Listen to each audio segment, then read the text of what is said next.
Today is Sunday, January 13th, and this is Celtics Beat on the CLNS Media Network, the leading online provider of audio-video coverage of the Boston Celtics. I'm Adam Kaufman, episode 297, featuring Celtics TV voice Mike Gorman from NBC Sports Boston. It's brought to you by Robinhood. Get a free stock when you sign up at Celtics.Robinhood.com.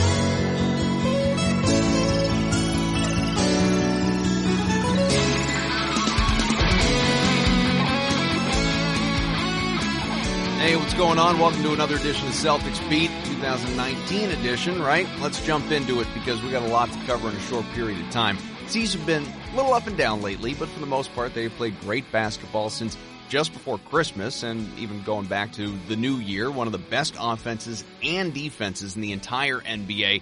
Knocked off some pretty hot teams along the way, too. In recent shows, we have talked about players turning a corner, but has the team on the whole? We're going to dive into that. I'm thrilled to welcome in legendary TV voice of the Celtics, Mike Gorman, to the show. You've heard him on NBC Sports Boston and its previous incarnations for decades. Recently re-upped, so we're all going to get to keep on listening, which is great news. Do want to tell you as well, we are talking just after the Heat game, so not too concerned about the Orlando matchup. Really, there would only be a ton to get into if they should happen to lose and lose miserably, and it looks a lot like that Heat game. But honestly, I don't think that's going to happen. You can call me out for it if it does. But these are big picture issues that we get into, so don't even worry about game analysis. We want to talk about this team and where things stand at the midpoint of the year. Mike, how are you? Good, Adam. How you been? Good to have you here. I mean, we got a ton to cover and a tight window to do it, and I want to bring in some Twitter questions a little bit later on, too. But let's talk about this team first, because they're halfway through the year at this point. The C's were tight early in the season, high expectations, just didn't look like what we expected. We know that, trying to discover their roles. We've seen much more balance throughout the lineup the last few weeks. How do you feel about this group now? Better than I did at the beginning of the year. I was one of those who felt that the Celtics were going to take probably half the schedule to people to get used to new roles. And new roles is just a nice way of saying how the shot distribution is going to change all of a sudden with Kyrie and Hayward back in the lineup. So I never thought that was going to be an easy task for Coach Stevens to pull off. And I thought it was going to take them half the season. And it seems just about now that they're starting to hit their stride, starting to understand what their individual roles are on this team. And now we've got 40 games to try to grease the machine and have it ready for the playoffs and hopefully stay healthy. How far does Boston have to go to get to where it needs to be for the playoffs? I'm talking, of course, during the regular season. What does it have to do? Because some recent lopsided wins and consistent 115 points a game, that stuff's been fun to watch, but it's not stuff to bank on. It's not sustainable going forward for the second half. And probably not going to be the way the playoffs play, because it's rare that you see playoff games that play in the late 100 teens or early 120s. I still think the Celtics lack a sense of urgency, for lack of a better way to put it. And I still think they're working on that and trying to develop that. If they can get that, they can obviously be very, very good because they're very deep with talented players. But that still is missing from this team, in my book anyway. So I still think they have to develop that. I mean, last night in Miami was a good example of not being ready to play in a game. It's a typical NBA loss. It was a schedule loss. You played Indiana in a fairly big game at home the night before, fly down to Miami and have a 7 o'clock start or whatever it was down there. That's one of those schedule games that you're probably going to lose. The way they lost it was a little discomforting, and that they just got blown out. That's what I mean about the sense of urgency. I think they need to really be able to clean the slate before every game and go into every game thinking this is going to be a challenge, as opposed to we can just go through the motions and win this. That's the biggest difference I've seen between this year's team and last year's team. Aside from the fact the emphasis was more on the defense last year. The emphasis is obviously more on the offense this year. There was a great shot on TNT last night of the Celtics warming up. I don't know if you showed it. It was a high shot, and every single player was outside the three-point line. Dawning of a new day in the NBA. Yeah, absolutely. So we found out last year you go as far as the three will take you. They've made the gamble that they want to continue to play that way. I think they're a better three-point shooting team this year in the sense of their ball movement is much better. They're much more willing to have 5, 6, 7, 8 touches on the end, on the offensive end, as opposed to maybe 2 or 3 before a shot goes up. So again, all this is stuff they need to work on in the second half of the schedule, try to stay healthy and be again as good a defensive team. I know the numbers tell you they're still a good defensive team, but when you watch the games, when they win 118 to 109, I'm not sure that a lot of good defense was played in that game. Mike, I think the most significant thing you said there, though, is the lack of urgency because, I mean, forget this year to last year. I think a staple of Brad Stevens' team since he's arrived in Boston, even when they were bad that first year and a half, couple of years, the sense of urgency was never missing. They always played hard. And, you know, going back to the offseason, my biggest concern on this show, I talked about it a lot, was how are they going to play? Are they going to bring the effort each and every night now that they're talented enough to not necessarily have to? We've seen that bite them in the butt now consistently. They are consistently inconsistent throughout this year, and so much of it is not the talent. It's not whether shots are falling. It's whether or not they're trying hard. Players, Kyrie Irving has said as much in stretches of bad play as well. Where do you think the lack of urgency comes from? Because at a certain point, you got to point up. You got to look at Brad Stevens and getting them ready for games. Yeah, but there's only so much a coach can do. There's only so much motivating he can do, and then guys have to go out and play. And that's been the problem. Guys haven't really gone out and played all the time. I think one of the things that causes confusion for the Celtics and will continue to cause confusion for the Celtics over the next couple of weeks is the sudden emergence of Marcus Smart as a three-point shooter. If he turns out to be a guy who can hit 40-something% of his three-point shots, his game and the perception of his game gets elevated tremendously because he's already probably arguably the best defensive player in the league, or one of the 3 or 4 best defensive players in the league. Now all of a sudden, if he's a legitimate three-point shooting threat and suddenly his average is 15 or 16 a game, that again changes the roles and it changes the shot distribution. So I agree with you that the urgency is the key, and I believe it's a key, and I believe it's something they still haven't been able to do consistently. But what is Marcus Smart's role when it comes playoff time? Do we want him shooting the ball or do we not want him shooting the ball? These are all to be decided over the next couple of months, and what we thought a guy's role might be something completely different come April.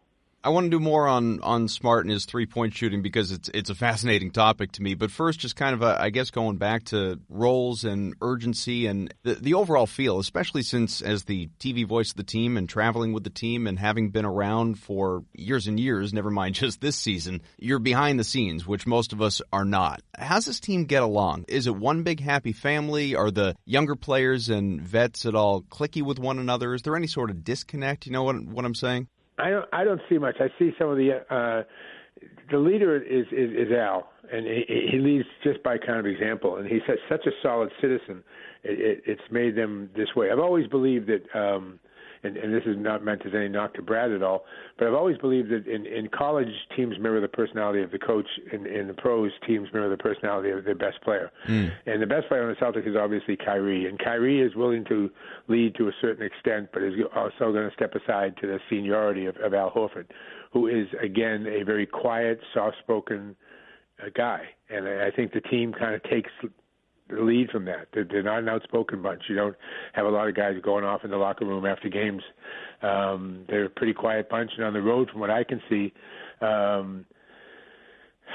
is it 25 guys piling on a bus and all going out together every night? No, I don't see that. I see groups of 2 or 3, but I don't think they're necessarily cliques. I just think they're guys who have common interests. And so, are they a good bunch to be around? Yeah, they're a good bunch to be around. They're mostly all business. There's not a whole lot of fooling around.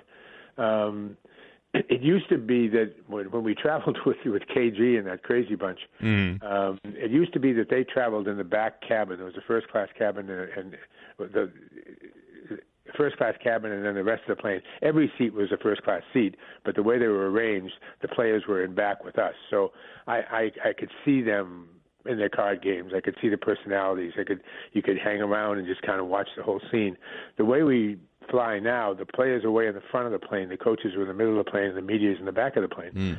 And so we really don't have anything to do with the players. They ride on a separate bus from us. And I don't spend a lot of time in locker rooms, so I would tell you that, do I notice anything bad about this club? No. But do I notice anything good about this club in the sense of it's 25 guys, all for one for all? I don't see that yet. hopefully, again, that'll develop more as the season goes on, but I don't see that yet. Yeah, they needed that preseason trip to Rome where everybody bonds. Al Horford goes around buying everybody's suits, right? Well, exactly right, and everybody established. That was the only training camp I've ever been to where all roles were established the day they left training camp, because Kevin Garnett determined what everybody's role was going to be. It's not like that now. Kyrie is a leader, but is not. He's a leader, but he doesn't go around demanding things from people like KG used to do. Do you have to do that to win? I don't know. But again, I still think guys are trying to figure out how many shots they're going to get, where they're going to get their shots, and when they're going to be in the game and when they're not going to be in the game.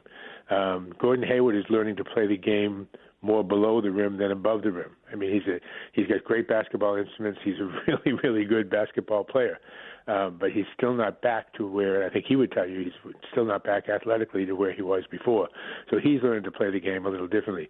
Jason Tatum's role has changed. Jaylen Brown's role has changed a whole lot. Mm-hmm. Marcus Morris, who we might have thought if we're talking back in August, might get lost in the mix, has suddenly emerged as their second best scorer and arguably their most consistent player. Right. So, again, it's not turning out the way it looked on paper to begin the season, but they got plenty of time. All they got to do is, obviously they don't want to not have home court. I think they're sitting in fifth place right now, but I think that'll change by the end of the season. I don't know if they'll catch Toronto and Milwaukee, but I could see them third and healthy, and I'd feel good going in the playoffs. Get right back to Mike. Want to tell you today's show is brought to you by Robinhood. Never a bad time to start thinking about your investment portfolio. Whether you're looking to buy or sell stocks, crypto, ETFs, make sure you sign up for Robinhood. And I know markets can be complicated, but Robinhood makes everything easy for you. Robinhood is going to build you your own customized news feed right when you sign up. They sort certain stocks for you in different collections, like the 100 most popular, let's say, or social media or pharmaceutical, and you'll learn more about it as you go along. Get started today. Sign up is extremely easy. All it takes is 4 taps on your phone to start trading. Best part, Robinhood doesn't charge commission fees. You get to keep all your profits. Robinhood's giving listeners a free stock like Apple, Ford, or Sprint to help you build your portfolio. So sign up at Celtics.Robinhood.com. That is Celtics.Robinhood.com. Let's get back to the show. One thing that I do find interesting, and maybe it's me trying to not create a story because the crux of it are there, is that after a bad game, we have not lately seen very many bad games. You know, there was Miami and there are a couple other in the mix, but for the most part, the teams played really well. But when there is that bad game, you have some vets, and Kyrie is really kind of the number one who they sort of hint post-game, talking to the media, at needing more from the younger guys on a consistent basis. And I don't think Irving does it in a disrespectful way or anything like that, but acknowledges Jalen, Terry, even Jason at different times. Have you noticed that too? Yeah, and I think that's a legitimate claim on his part. I think Jalen found the adjustment more difficult than Jason did, but I still think they're both feeling it. And you know, the thing with I see with Jason is you always start a game and all of a sudden, like last night or 2 nights ago against Indiana, he had 11 points in the first 7 minutes of the game. 5 rebounds. I mean, it was just a dominant player on the court. Right. And then there are other times you'll see him start a game and suddenly he gets subbed for, and you look down at the stat line and there's a lot of zeros. So, again, him finding his comfort niche as to who he is on the court is still a work in progress. Same thing with Brown. Hayward helps things a lot because he's such a clever passer and such an unselfish player that when he gets on the court with either one of those two, he's able to keep them happy passing-wise and keep them happy with shots. That's the biggest adjustment that I've seen Gordon Hayward make, is that he is very definitely the playmaker, the guy thinking pass first on this team. On Jalen, he has obviously played better offensively, a bunch of 20-point games recently. He's shooting much better, effective field goal percentage, or just regular field goal percentage if you don't feel like diving into analytics. But his defense, that's still inconsistent. And Marcus Morris, people didn't see this during the game in Miami. It sort of went viral on social media after the fact. But he and Marcus Morris got into a very brief little shoving exchange in the huddle during a second quarter timeout after Jalen, we've all seen the video at this point, visibly was slow to get back on defense. Morris took exception to it. Was that concerning to you at all, be it on the floor or what happened in the huddle? No, it's not. I think it's good, actually. I think it's healthy. I think it's healthy that Morris is not afraid to step up and say what he thinks to another player. No, I have no problem with that at all. We tend to be in the media soft-skinned about stuff like that, but I talk to Scal about that a lot. He says, in practice and stuff, you can't believe the things that guys say to each other and tempers flare and everything else. It's just the way they play the game. So no, I think that's good. I'd rather have Morris doing that than going back to the bench shaking his head saying, like, I'm playing defense when nobody else is. I don't necessarily think this is a thing, but I want to know if you think it's a thing. Now, okay. going back to like when Rondo was here, smartest guy in the room, and he knew it. And at times that could alienate people. Right now, Jaylen Brown is kind of that guy in that I think he is, and it's well publicized with everything that he does off the floor, and it's admirable. I think he's a fascinating young man. He is probably the smartest guy they've got in that locker room. Sometimes I think Kyrie thinks he's that guy, but Jaylen, I think, is the smartest guy that's in that locker room. And compare SAT scores, I think Jaylen probably wins. Yeah. Right, yeah, and I don't know that Jaylen is alienated at all for it. He's only been around a couple of years. Took Rondo a little while to get there, but does it seem like there's a detachment there at all? Yeah, I know what you're talking about, and there is a little bit of that there. He's a very bright young man, and sometimes in sports it's better to be not so bright. You got a lot of guys are going to love me for saying that. Yeah. I think that's only true in basketball. I think it's true in all sports. You can overthink things and get yourself in trouble. And I think Brown has a little bit of a tendency to do that because I think by nature he's a thinker. He's a guy who wants to play chess. He doesn't want to play checkers. Let's talk a little bit more about Kyrie and Marcus Smart because they've really bonded, and this is interesting to me, Mike, because they look good playing with one another. The team is much, much better, totally different, re-energized since Brad put Marcus into the starting lineup, and Kyrie is constantly praising him, his character, how he's grown as a player, his defense. He says he watches videos to learn how to get better defensively, on his part as a veteran in the league. How's this bond developed?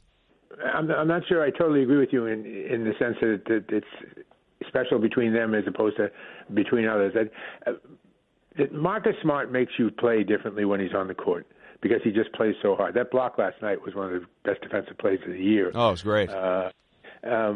So he may, and Kyrie really likes that. Kyrie likes the idea of somebody else forcing the issue. Kyrie reminds me a lot of Paul Pierce. Let me finish the sentence before people go, what? He reminds me a lot of Paul Pierce in that he wants to be the guy on the court with the ball in his hands in the last second of the game. He doesn't necessarily want to be the guy in front of all the microphones after the game. Mm-hmm. And that's the way Paul was. That's why that team was such a perfect mix because what one didn't want to, Garnett didn't necessarily want the ball in his hands at the end of the game. He wanted Paul to have the ball.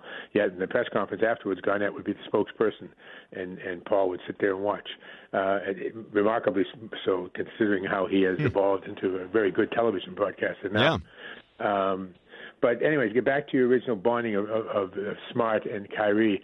I think, again, if you're Kyrie, you point to Marcus and look at everybody else and say, that's the way you all should be playing in terms of effort, in terms of taking every trip up and down the court personally. So I think it's a question, again, of Kyrie being able to have someone else be the example that he doesn't necessarily have to be, because what we need Kyrie to be is the offensive player, not necessarily it's great that he passes the ball. It's great that he distributes the ball. It's great that he thinks more of a point guard in the first couple of quarters. But when push comes to shove, you want the ball in Kyrie's hand, and you want him thinking about scoring, not necessarily setting up somebody else. So I know I'm dancing around your question, but I think Marcus does what Kyrie says everybody should do. So it's nice to be able to point to a guy and say, see him? That's the way it should be. To finish up with Marcus, just because I teased it earlier, 35% from three midway through the year, well over 40% more recently, and you acknowledged that as well. I guess what I'm wondering, and I know you don't know the answer, but what do you believe? Is this a fluke or is it the new Marcus? Because we've seen him have good months. Marcus. Do you? I think it's the new Marcus. I do. I think he put in a lot of work, it was only a question of time when that work was going to pay off. And again, people are going to think I'm crazy, but if he all of a sudden becomes a proficient three-point shooter, he jumps into all-star category because he's such a great defensive player.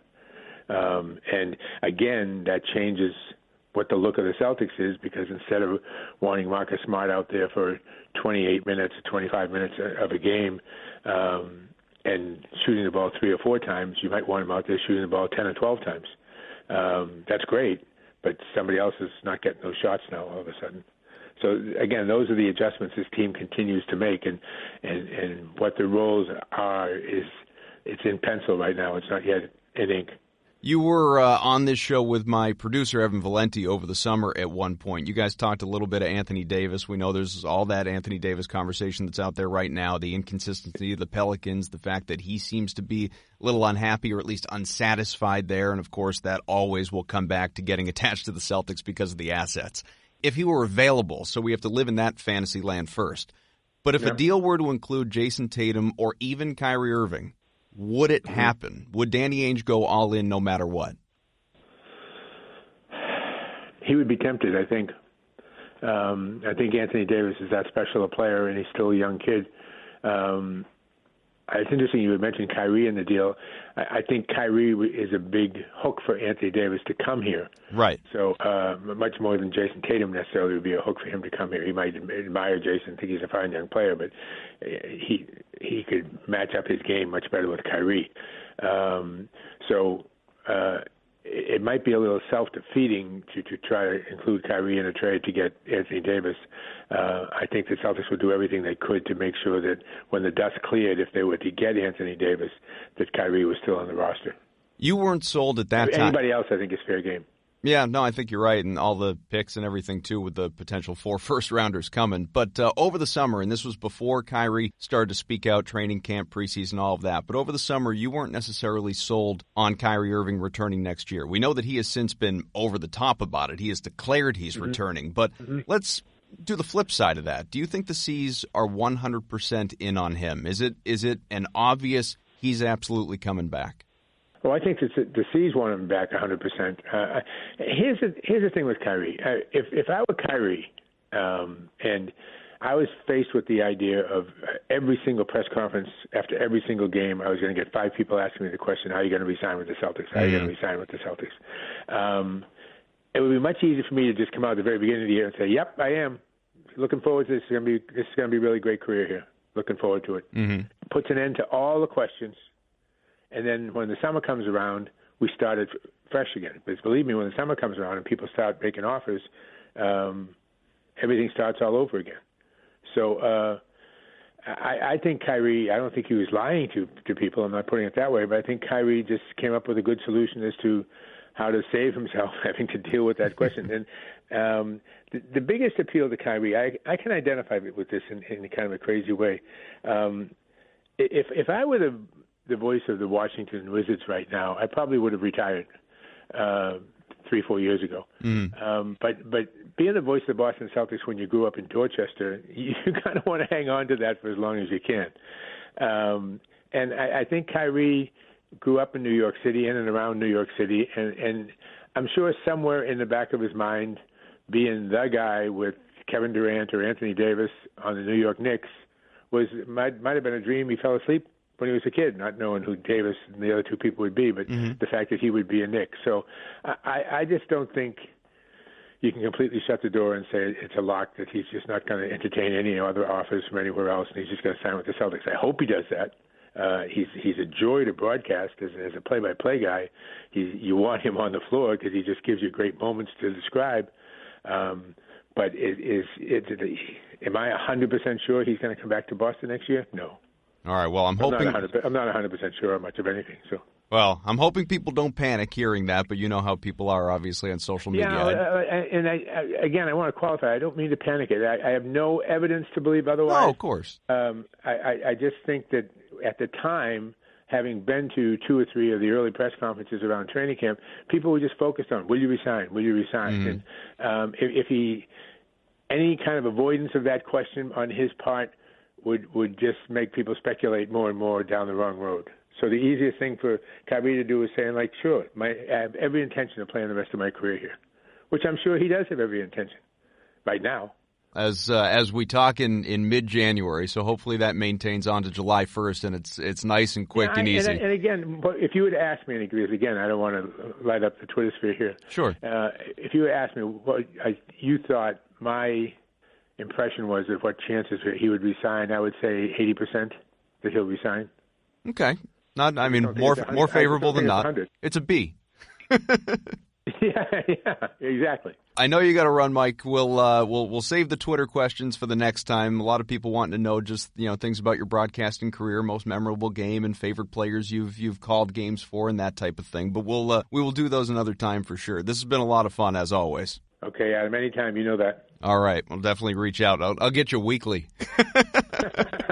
Okay. Mike Gorman, TV voice of the Celtics. You too. So my apologies, we didn't have time to hit on everything that I probably wanted to get to with Mike and obviously those Twitter questions, but got a lot in there, and always grateful to Mike for joining the show as well. We will definitely have him on again before the season's over and come playoffs and all of that. I used to have him on with me on the radio a handful of times a year when I was over at the Sports Hub, and he's just he's terrific. You don't need me to tell you that. You've probably grown up, much as I have, with Mike Gorman. I do want to mix this in before I get out of here. Lots of people have been asking me on Twitter about the C's draft pick watch, since they could have as many as 4 first-rounders in the 2019 draft, including 2 in the lottery, trade capital in that Davis pursuit that we were talking about. If you don't know, C's have the rights to the Kings' first-round pick, top 1 protected, or the Sixers' first-round pick, whichever one is higher. And sorry, doesn't look like it's going to be Zion or anything like that. Not a guy of that caliber. Grizzlies' first-round choice, top 8 protected. The Clippers' first-round pick, top 14 protected. And Celtics have their own pick, which, as we know, if all goes well, is going to be in the late 20s.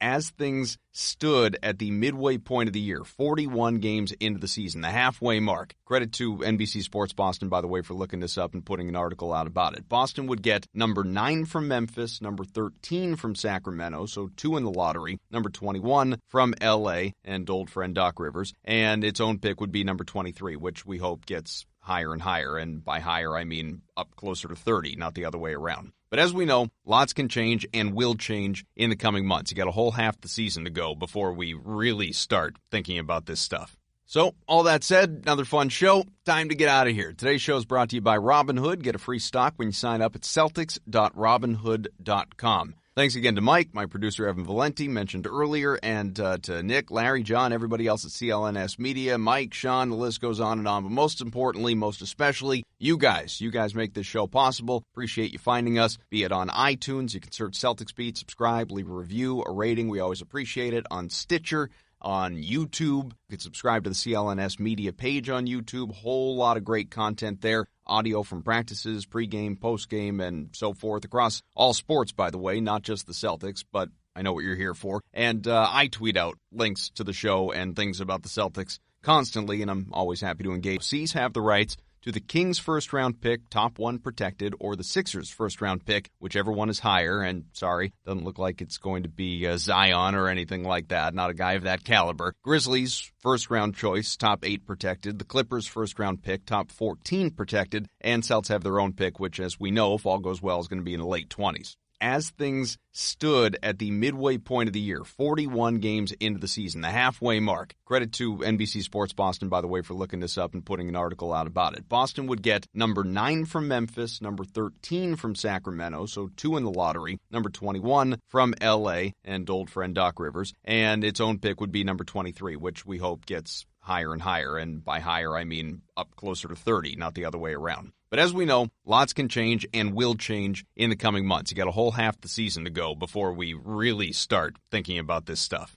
So, all that said, another fun show. Time to get out of here. Today's show is brought to you by Robinhood. Get a free stock when you sign up at Celtics.Robinhood.com. Thanks again to Mike, my producer Evan Valenti, mentioned earlier, and to Nick, Larry, John, everybody else at CLNS Media, Mike, Sean, the list goes on and on. But most importantly, most especially, you guys. You guys make this show possible. Appreciate you finding us, be it on iTunes. You can search Celtics Beat, subscribe, leave a review, a rating. We always appreciate it.